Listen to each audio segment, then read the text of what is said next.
It's Margot, bringing you a short but spooky Creepypasta by J.B. Prunty.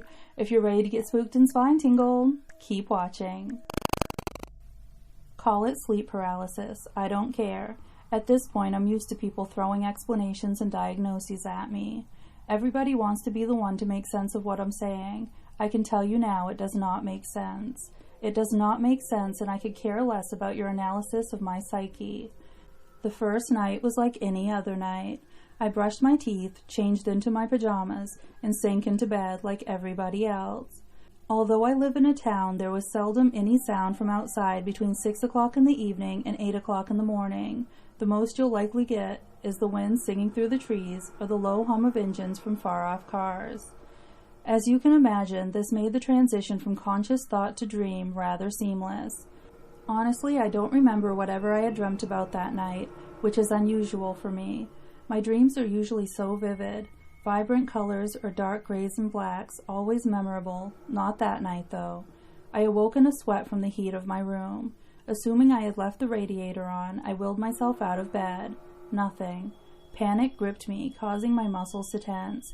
I tried to move again, but to absolutely no avail. The sweat was soaking through my blue pajama shirt by now, and my eyes darted around the room in desperation. I tried to call out in the hope that my mother would hear me, but I was mute. It was at this moment that my eyes focused directly above me. My guts churned as if to force a wail, and my muscles went into spasm as my natural reaction was to thrash. Descending slowly, almost mirroring my pose, was a figure. The only detail I absorbed before passing out from shock was how pale its visage was, almost glowing, as it reflected the moonlight from my window. I kept the night's events to myself. It had been a dream, a vile dream, which had left me with a day of grogginess and headaches. I put it to the back of my mind and went about my day as usual.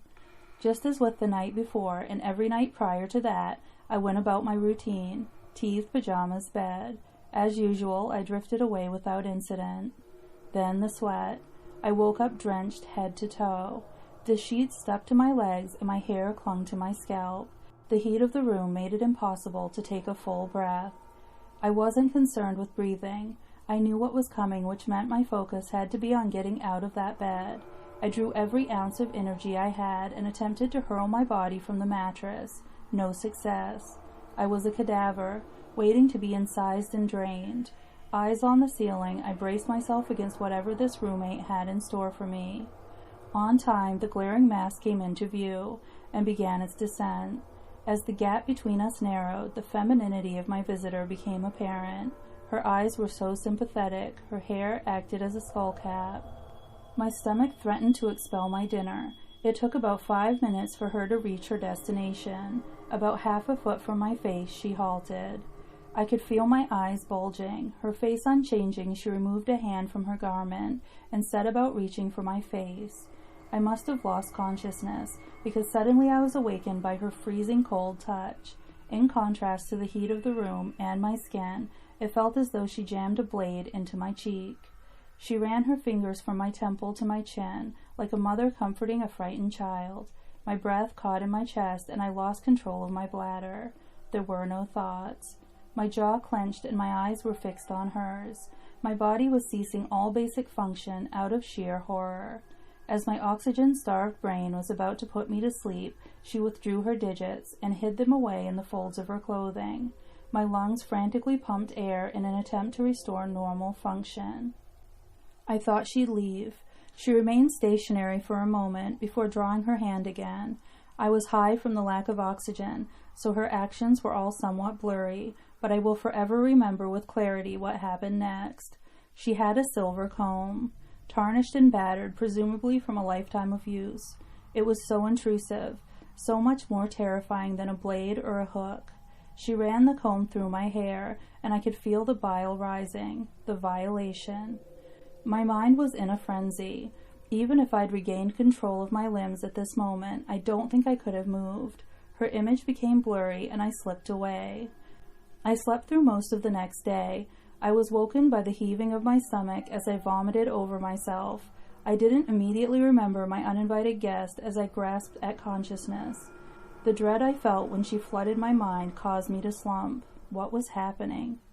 The room was at a normal temperature and nothing seemed out of the ordinary. I almost convinced myself that it was a dream. No, it wasn't. Have more faith in your own mind. You were there and you felt her touch and you saw her face. Her face. Every time I blinked, no blemishes or wrinkles, nothing of note but those eyes, so sad, caressing my cheek, combing my hair. Why me? Sleep didn't come easily to me that night.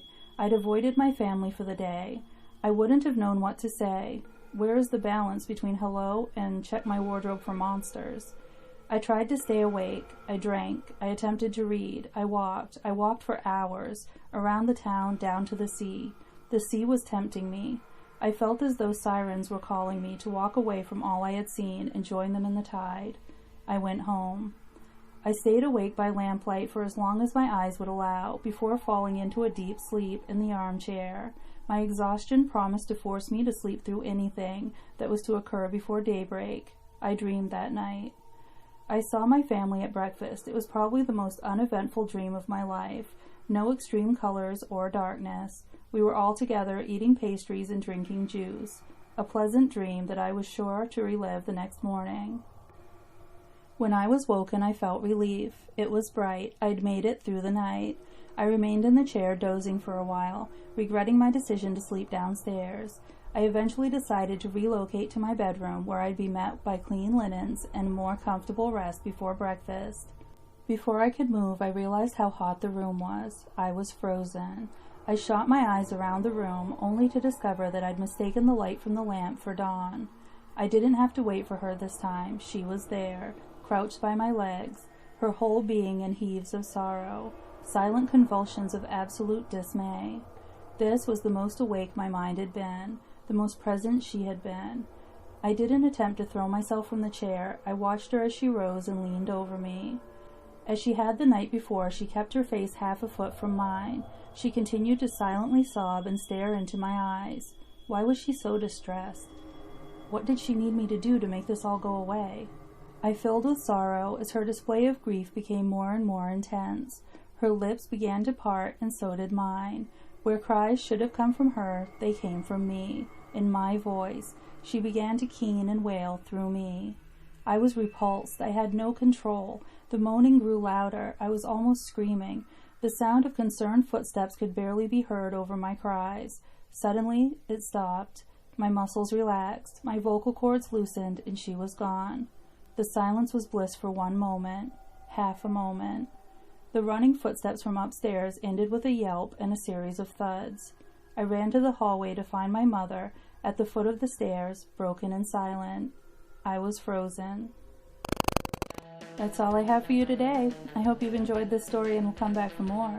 Like, subscribe, leave a comment, and bring your friends, family, COVID pod, cult members, invisible friends, or enemies.